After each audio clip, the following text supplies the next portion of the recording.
নমস্কাৰ, আপোনালোক সকলোকে ডাটা নিউজলৈ স্বাগতম জনাইছোঁ। আজিৰ দিনটোৰ গুৰুত্বপূৰ্ণ বাতৰিবোৰ লৈ আহিছোঁ। অসমৰ লগতে ভাৰতৰ বিভিন্ন প্ৰান্তৰ পৰা এনেধৰণৰ খবৰবোৰ চাবৰ কাৰণে আমাৰ চেনেলটো ছাবস্ক্ৰাইব কৰি এটা লাইক কৰি দিব।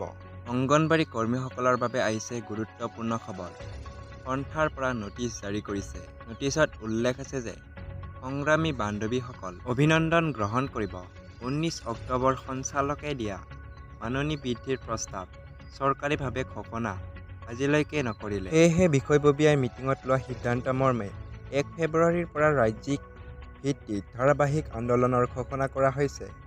উক্ত কাৰ্যসূচী সফল কৰাৰ বাবে কিছুমান জিলাৰ অংশগ্ৰহণ কৰাৰ বাবে আহ্বান জনোৱা হ'ল।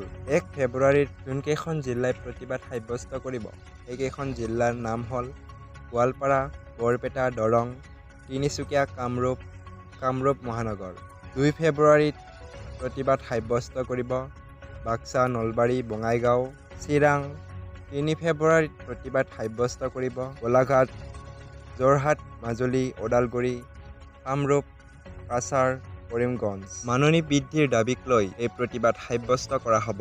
তেওঁলোকৰ দাবীসমূহৰ ভিতৰত গ্ৰেজুইটি আৰু পেঞ্চনৰ দৰে সুবিধা লাভ কৰাৰ ক্ষেত্ৰত চৰকাৰী কৰ্মচাৰীৰ সমতুল্য ব্যৱহাৰ কৰাটো অন্তৰ্ভুক্ত। দিনৰ পিছত দিন প্ৰতিবাদ কৰিও কৰ্মী সহায়িকাসকলে একো ভাল ফল লাভ কৰিব পৰা নাই বাবে পুনৰ প্ৰতিবাদত নামি পৰিব। ৰাজ্যৰ লাখ লাখ ৰেচন কাৰ্ডৰ উপভোক্তালৈ মুখ্যমন্ত্ৰী ডক্টৰ হিমন্ত বিশ্ব শৰ্মাই দিলে একাধিক সুখবৰ।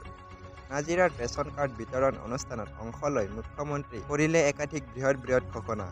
কেৱল চাউলেই নহয়, ৰেচন কাৰ্ড উপভোক্তাই এতিয়াৰে পৰা পাব সকলো সা-সুবিধা। ৰেচন কাৰ্ডৰ হিতাধিকাৰীয়ে এতিয়াৰে পৰা প্ৰধানমন্ত্ৰী আয়ুষ্মান ভাৰত আৰু মুখ্যমন্ত্ৰী আয়ুষ্মান আঁচনিৰ সুবিধা পাব। এই আঁচনিৰ জৰিয়তে বছৰি 5 লাখ টকা পৰ্যন্ত বিনামূলীয়া চিকিৎসাৰ সুবিধা লাভ কৰিব প্ৰতিগৰাকী হিতাধিকাৰীয়ে।